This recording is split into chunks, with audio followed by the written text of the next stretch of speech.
नमस्कार, स्वागत है आप सभी का। आप देख रहे हैं हमारी खास पेशकश। आपके साथ मैं हूं घनश्याम उपाध्याय। आज हम बात करेंगे कोरोना की। कोरोना महामारी ने एक बार फिर चिंता बढ़ा दी है। पिछले कुछ दिनों से कम हो रहे कोरोना के आंकड़े एक बार फिर से तेजी से बढ़ने शुरू हो गए हैं। इनमें केरल का प्रतिशत सबसे ज्यादा है। स्वास्थ्य और परिवार कल्याण मंत्रालय के मुताबिक 24 घंटे में 46,164 नए मामले आए हैं और 607 लोगों की मौत हो गई है। लगातार दूसरे दिन कोरोना से होने वाली मौतों की संख्या 600 के ऊपर हो गई है। वहीं बीते 55 दिन में सबसे ज्यादा नए मामले पहली बार आए हैं। वहीं 13 दिनों में पहली बार नए मामलों की संख्या 40,000 के पार चली गई है। बात करें टीकाकरण की तो बीते 24 घंटे में 80,40,407 खुराकें दी गई। अब तक 60,38,46,475 लोगों को टीके की खुराक दी जा चुकी है। कोरोना से इस वक्त सबसे ज्यादा प्रभावित राज्य केरल है। राज्य में एक दिन में कोरोना संक्रमण के 31,000 से ज्यादा नए मामले दर्ज किए गए। इस दौरान 215 लोगों की मौत हुई। सबसे चिंताजनक बात राज्य का टेस्ट पॉजिटिविटी रेट यानी टीपीआर है। राज्य में टीपीआर 19.03% हो गया है। देश भर में डेल्टा प्लस वेरिएंट की चिंता के बीच महाराष्ट्र में भी कोरोना के दैनिक मामलों में बढ़ोतरी देखने को मिल रही है। 5 दिन के भीतर कोरोना के मामलों में तेजी से इजाफा हुआ है। राज्य में 5,031 नए मामले सामने आए और 216 संक्रमितों की मौत हो गई। इससे पहले 21 अगस्त तक संक्रमितों की संख्या 5,000 से कम आ रही थी। कोरोना के बदलते स्वरूपों के बीच देश में पब्लिक हेल्थ की 2 बड़े एक्सपर्ट्स एसोसिएशन ने सरकार से कोविशील्ड की 2 डोज में अंतर को कम करने की सलाह दी है। इंडियन पब्लिक हेल्थ एसोसिएशन और Indian association of preventive and social medicine ने कोविशील्ड की डोज में 12 हफ्ते की बजाय अब 8 हफ्ते के अंतर करने की केंद्र सरकार को सिफारिश की है। 2 डोज के अंतराल को कम करने की सिफारिश में सबसे बड़ी दलील वायरस के नए म्यूटेंट में बदलाव और नए स्ट्रेन का पैर पसारने की दी जा रही है। जब देश में वैक्सीनेशन की शुरुआत हुई थी तब की 2 डोज में 28 से 42 दिनों का अंतर था। फिर ये डोज 28 से 56 दिनों का अंतर इसमें हो गया और अब कोविशील्ड की ये डोज में 84 से 112 दिनों का अंतर जरूरी किया गया है। सरकार ने तब कोविशील्ड की दोनों डोज में ज्यादा अंतर को वैक्सीन की प्रभावी क्षमता बढ़ाने के लिए जरूरी बताया था, लेकिन अब एक्सपर्ट एसोसिएशन कोरोना के नए वेरिएंट से बचाव के लिए गैप को कम करने की मांग कर रहे हैं। आईपीएचए की डॉक्टर सुनीता गर्ग ने कहा कि 80% केस डेल्टा वेरिएंट के आ रहे हैं। हम जानते हैं कि डेल्टा वेरिएंट ज्यादा संक्रमण फैलाता है। इससे होने वाला संक्रमण भी ज्यादा गंभीर हो सकता है, इसलिए जरूरी है कि हम 2 डोज के गैप को करें। ब्रिटेन ने इस गैप को कम कर दिया है। दोनों डोज मिलने के 2 हफ्ते बाद ही शरीर कोरोना से लड़ने के लिए सुरक्षित होता है। सवाल यह है कि आखिर कोरोना के बढ़ते आंकड़े क्या चिंता का सबब हैं? क्या केरल के आंकड़े डराने वाले हैं? क्या प्रतिबंधों में ढील पर फिर से विचार करने की जरूरत है? सवाल यह भी है कि म्यूटेंट हो रहे वायरस के लिए क्या डोज की गैप में कम करना होगा अंतर को। और मेरे साथ 2 खास मेहमान चर्चा में जुड़ रहे हैं। परिचय मैं आपका करा दूं। मेरे साथ जुड़ रहे हैं doctor Anshuman Kumar, senior doctor, Dharamshila cancer hospital से। डॉक्टर स्वाति माहेश्वरी भी मेरे साथ जुड़ रही हैं, सीनियर डॉक्टर हैं। आप दोनों का बहुत बहुत स्वागत। सबसे पहले अंशुमान जी, आप ही के पास आना चाहूंगा। सर, कोरोना के बढ़ते ये मामले चिंता की कितनी बड़ी वजह बन सकते हैं? बिल्कुल, केरल में जो सर्ज तो मान सकते हैं कि थर्ड वेव की शुरुआत हुई है, क्योंकि फर्स्ट वेव और सेकेंड वेव भी आपने यही देखा था। साउथ कोस्टल रीजन से स्टार्ट होता था, केरला, तमिलनाडु, कर्नाटका, महाराष्ट्र, गुजरात, राजस्थान होते हुए दिल्ली, उसके बाद ईस्ट में जाता था। यही वेव का पैटर्न रहा, इस बार भी यही पैटर्न होना चाहिए। दूसरा ये हो सकता है कि फर्दर डेल्टा प्लस के बियॉन्ड भी कोई स्ट्रेन म्यूटेट हो रहा है, वो तो जीनोमिक सीक्वेंस एनालिसिस के बाद ही पता चलेगा। लेकिन ये डराने वाला मामला जरूर है, क्योंकि एक दिन में सर्ज बहुत ज्यादा हुआ और पूरे हिंदुस्तान के number of cases, maximum cases एक स्टेट केरला से हुआ और डेथ भी हुई। इसलिए डराने वाला मामला है और हमें अपने वैक्सीनेशन पॉलिसी को भी चेंज करनी चाहिए, ये भी इसका संकेत दे रहा है। तो डॉक्टर स्वाति माहेश्वरी, असल में केरल के आंकड़े कितने डराते हैं? क्या ये अलार्मिंग सिचुएशन को पार कर चुके हैं? यहां से स्थिति और खराब होने की आशंका हम जाहिर कर सकते हैं?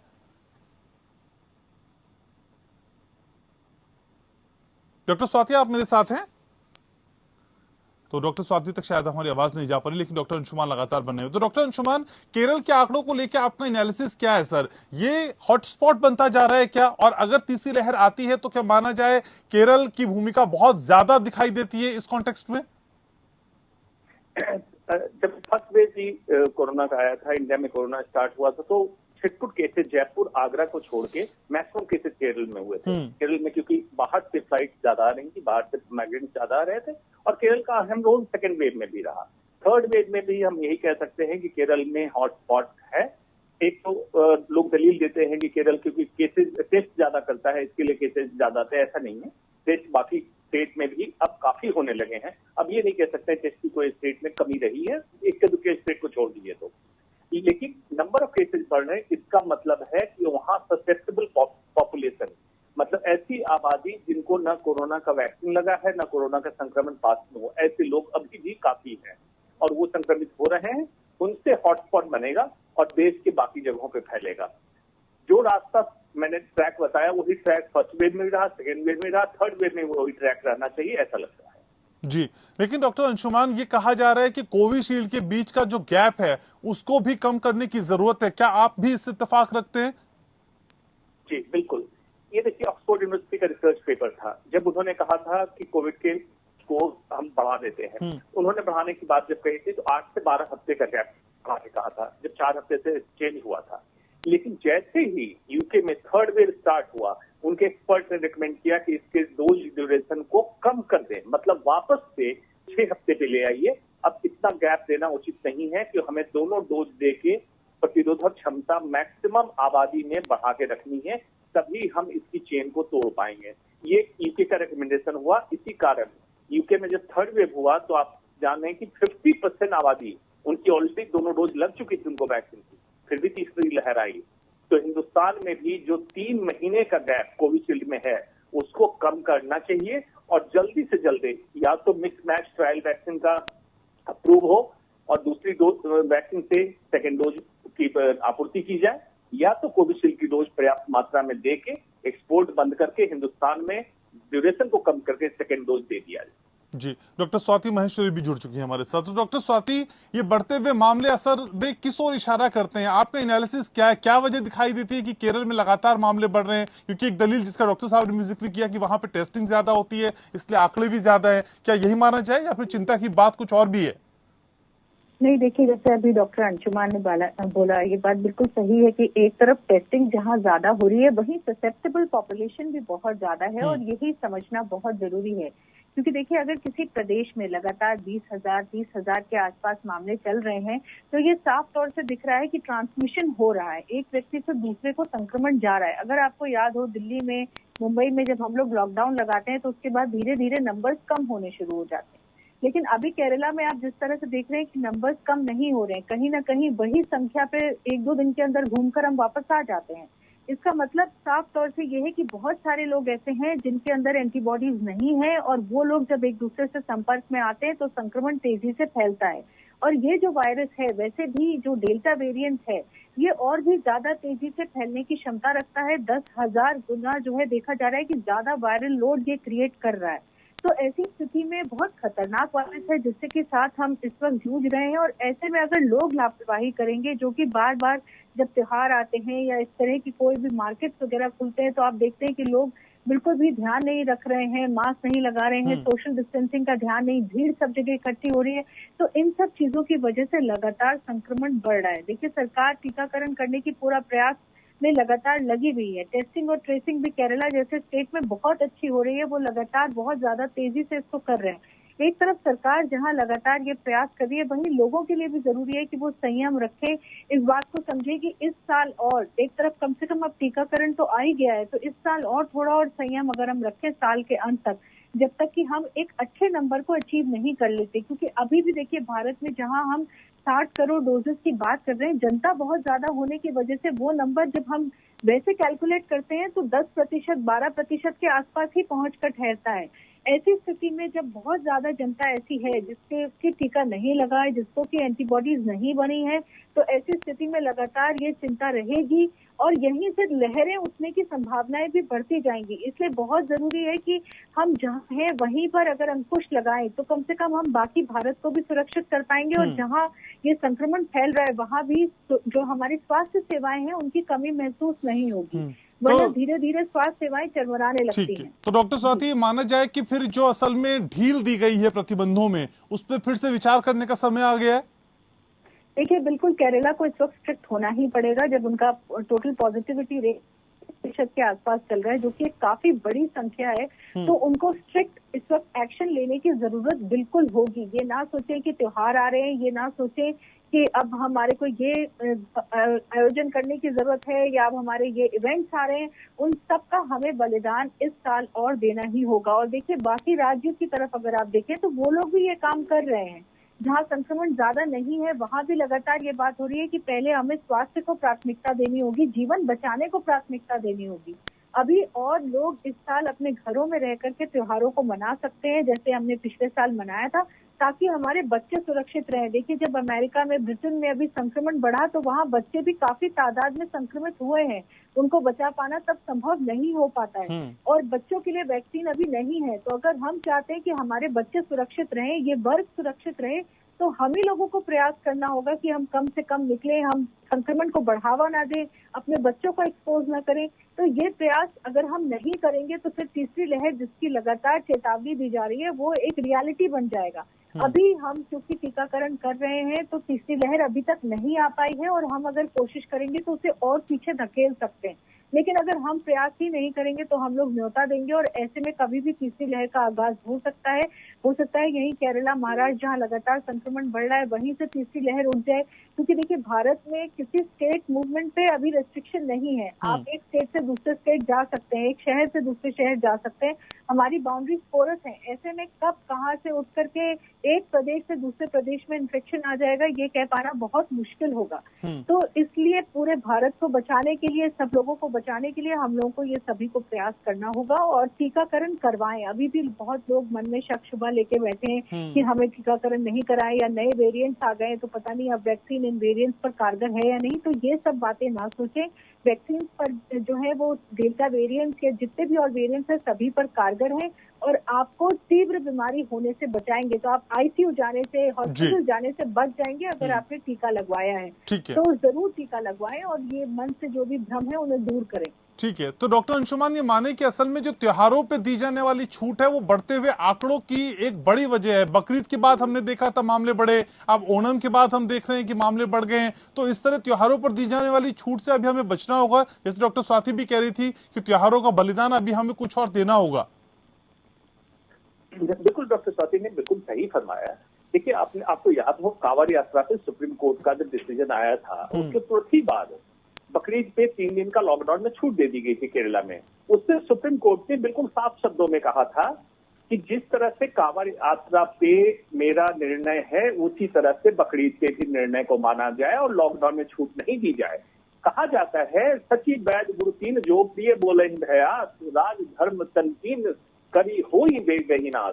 मतलब सची वैद्य मतलब चिकित्सक और गुरु, इन तीन को प्रिय बोलने के लिए काम नहीं करना चाहिए, देश के हित में काम करना चाहिए। और देश के हित में आज के दिन यही है कि चाहे मूवी हो, मंदिर हो, मस्जिद हो, मंत्रालय हो, कहीं भी भीड़ जमा हो तो कोरोना स्प्रेड होगा। इसलिए निष्पक्ष भाव से आप इसको अवॉइड कीजिए गैदरिंग को। ये इंडिविजुअल सोशल रिस्पॉन्सिबिलिटी भी है, कम्युनिटी की रिस्पॉन्सिबिलिटी है और गवर्नेंस की रिस्पॉन्सिबिलिटी। इसको बिल्कुल पुख्ता इसको अमल करें, इसमें कोई दो मत नहीं।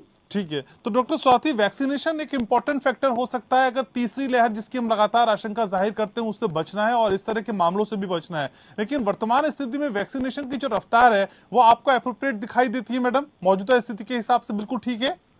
देखिए, बिल्कुल सही बात है कि टीकाकरण के अलावा हमारे पास इस वक्त कोई और विकल्प नहीं है और सबसे बेहतर विकल्प है इस वक्त हमारे पास। लेकिन जिस तरह से आपने बात करी, इसको हमें और तेजी देनी होगी और बढ़ावा देना होगा।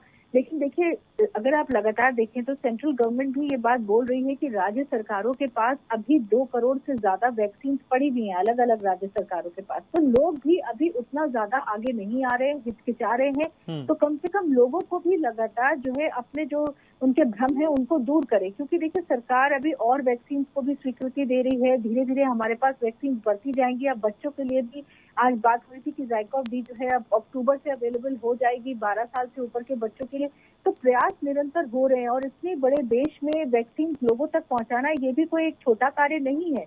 लेकिन हम 60 करोड़ की मात्रा को छू चुके हैं। ये एक अपने आप में बहुत बड़ी चुनौती थी जिसको लगातार सब लोग करने की कोशिश कर रहे हैं पूरी, लेकिन वही लोगों का सहयोग चाहिए होगा। जब तक दोनों हाथ नहीं मिलेंगे तब तक ताली नहीं बजेगी। बिल्कुल। इसलिए जरूर लोग भी आगे आए, ये ना सोचे। देखिए अभी जेंडर गैप भी दिखाई दे रहा है कि टीकाकरण में जो महिलाएं हैं उनको 6% कम टीकाकरण लगा है।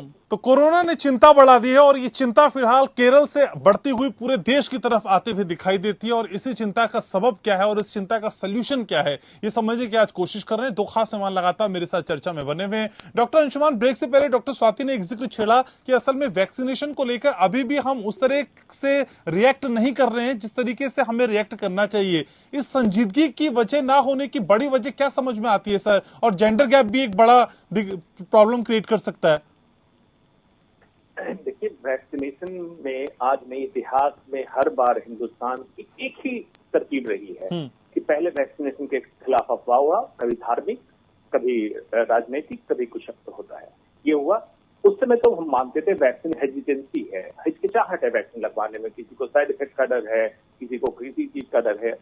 लेकिन उसके बाद अब जब हेजिटेंसी क्लियर हो गई, खास करके जब हेल्थ केयर वर्कर लगवा लिए, तो हम लोगों से ज्यादा क्रिटिक्स कौन हो सकता है मेडिकल का, हम लोगों ने लगवा लिया, उसका हेजिटेंसी खत्म होनी चाहिए थी। दूसरा हिंदुस्तान का की प्रॉब्लम स्वास्थ्य सेवाओं में जेंडर गैप का होता है। महिलाएं हर समय अपने स्वास्थ्य को इग्नोर करती हैं और पुरुष भी उसमें बढ़ावा देके कभी ये नहीं करते हैं कि आप जाके वैक्सीन लगवाओ या स्क्रीनिंग करवाओ, जांच करवाओ, अपनी स्वास्थ्य का ध्यान दो। सेकेंड गैप जो डॉक्टर स्वाति ने पॉइंट आउट किया, जेंडर गैप इस कारण है। बीच में जो प्रॉब्लम आई थी, गवर्नेंस के लेवल में प्रॉब्लम आई थी कि वैक्सीन की एबिलिटी की प्रॉब्लम थी। अब एबिलिटी की प्रॉब्लम जब खत्म होती दिख रही है, तो अब चाहिए या तो आप कम्युनिटी लेवल पे जागरूक करें या तो गवर्नमेंट मैंडेटरी करे, लेकिन वैक्सीनेशन की स्पीड को बढ़ानी पड़ेगी। और बार बार हम लोग कह रहे हैं कि target 1 crore per day vaccination का रखिए, तभी आप ईयर एंड तक वैक्सीनेशन प्रोग्राम को कर पाएंगे। और फर्दर नए वेरिएंट को, खास करके हाइब्रिड वेरिएंट से हम लोग ज्यादा डरे हुए हैं, हाइब्रिड वेरिएंट को रोक सकेंगे अगर इस चेन को तोड़ पाए तो।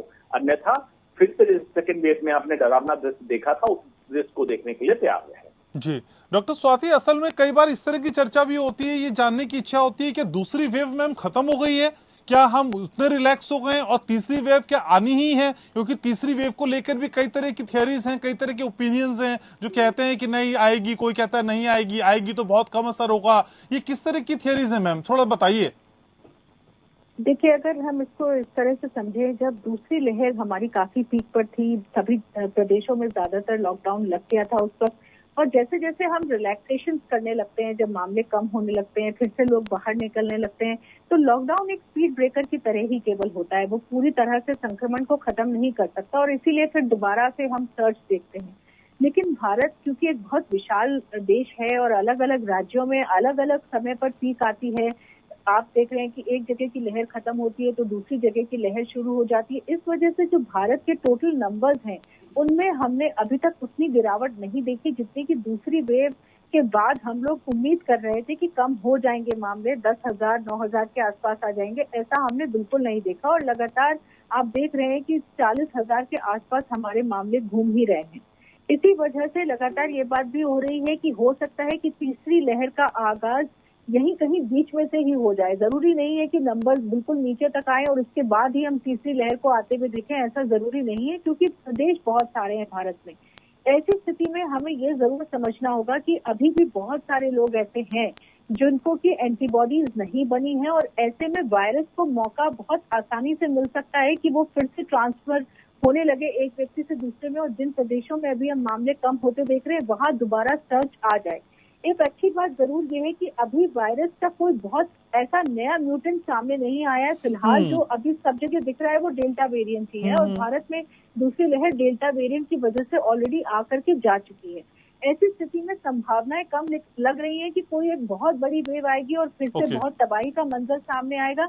लेकिन वायरस भी शातिर है, अपने रूट को लगातार बदलता रहता है, इसीलिए जीनोमिक सीक्वेंसिंग की लगातार बात होती रहती है कि वो सरकार को तेजी से करते रहना चाहिए जहां भी संक्रमण बढ़ रहा है, ये देखने के लिए कि कोई नया वायरस का रूप तो सामने नहीं आ रहा है, क्योंकि फिर वो बहुत बड़ा खतरा बन जाएगा और ऐसी स्थिति में सभी को इमीडिएट एक्शन। ठीक है, तो अभी हम इत्मीनान में नहीं आ सकते, हमको अलर्ट ही रहना होगा और तमाम तरह की प्रिकॉशंस को अख्तियार करने होंगे, जिनके बारे में लगातार कहा जाता है। डॉक्टर अंशुमान और डॉक्टर स्वाति माहेश्वरी, बहुत बहुत शुक्रिया आप दोनों का, आपने समय निकाला, चर्चा में जुड़े।